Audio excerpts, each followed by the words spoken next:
Chacun est le sien avant de sortir, parce que si nous étions déjà à la tombe de nos cultures, le ciel André a sonné l'alerte. J'ai fait une lecture, première, deuxième, troisième, et je ne sais pas si j'ai compris.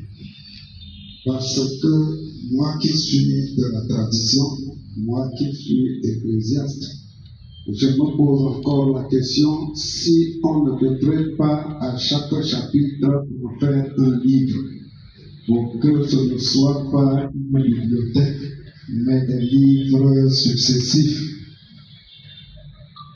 La première impression, tout le monde l'a dit, est-ce de l'ethnologie ou de l'anthropologie ou encore de la sociologie? Je crois que s'il avait fait sciences sociales, il allait en trouver des éléments dans son livre pour répondre à cette question. Combien de questions que Revenez sur André présente à travers 3 parties en 4 chapitres de son œuvre intitulée Au cœur de la tradition. C'est peut-être pour moi une philosophie existentialiste relevant pourquoi le chef américain ne meurt jamais, et mieux pourquoi le peuple que le chef incarne ne saurait mourir, malgré que la mort individuelle soit existante, la mort collective n'existe pas. Au cœur de la tradition, c'est la première remarque. Malgré les dysfonctionnements que nous appelons crise, qu'elles soient endogènes ou exogènes, les multiples opportunités sont offertes à la dynastie Wabo de Banka pour manifester l'âme immortelle d'un peuple. Et je me suis arrêté encore sur le mot Banka. Pourquoi? Parce que Banka signifie lumière exportable. Aussi, en matière de crise successorale, notre auteur voudrait, à travers cette proposition, dissiper toute forme de délai, interne ou externe, et permettre à cet ensemble de techniques consultatives de joindre l'utile à l'agréable. Je ne m'intéresserai pas beaucoup de la forme, parce que l'auteur ne révèle pas celui qui doit en prendre soin. Ses idées sont bel et bien agencées en tant que technicien qui construit. Ce sujet est délicat, et même très délicat, car les contacts avec les divers peuples, et le livre apporte cela, portent toujours des modifications. Quand vous arrivez chez un peuple, vous laissez quelque chose et vous partez avec quelque chose. Il a su le faire dans ce livre, qui a montré combien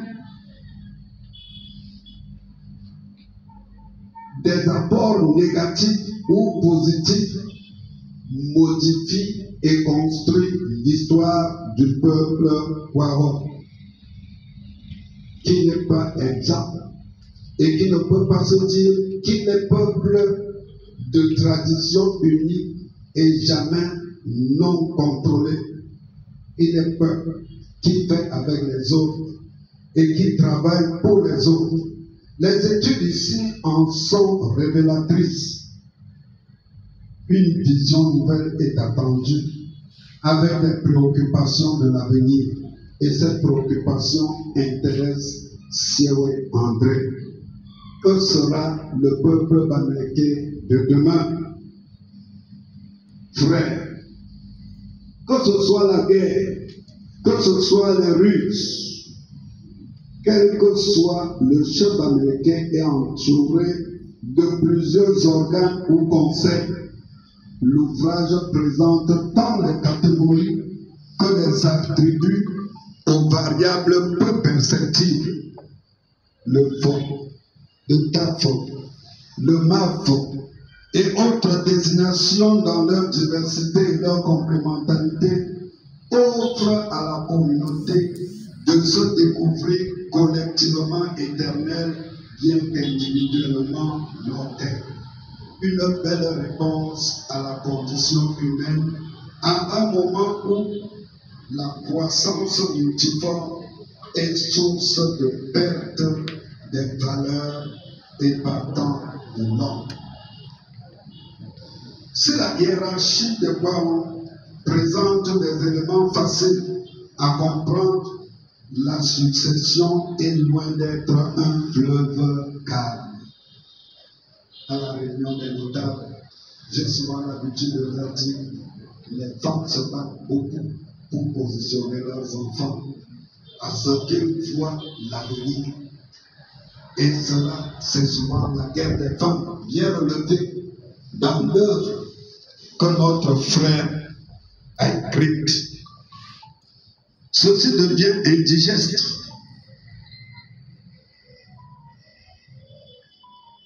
Ceci devient indigeste et même chaotique lorsque les princes et princesses et notables d'une dynastie vivent au son de la corruption. Et dans notre œuvre, au sens profond du terme, l'auteur a évité d'en faire un problème, mais il n'a pas été ni sourd ni aveugle. Il appelle toutes ces formes de corruption affectueusement querelle, qui empêchent les uns et les autres de vivre les valeurs telles qu'elles devraient être. Pour détruire un peuple, il faut le diviser. Et pour le diviser, il suffit de créer des communautés d'intérêt autour de la voie, du pouvoir et de la gloire. L'auteur de l'œuvre a insisté sur cet élément pour montrer qu'au-delà de la voie, du pouvoir et de la gloire, la dynastie Kwaon est centrée sur l'homme. La présentation synoptique de quelques grandes chefferies illustre fort bien le seul intérêt, l'homme. On a parlé de Banka, on a parlé de Bamon, on a parlé de Bagate. Et ces visions étant comme des branches d'un seul arbre, multiples et liées au tronc.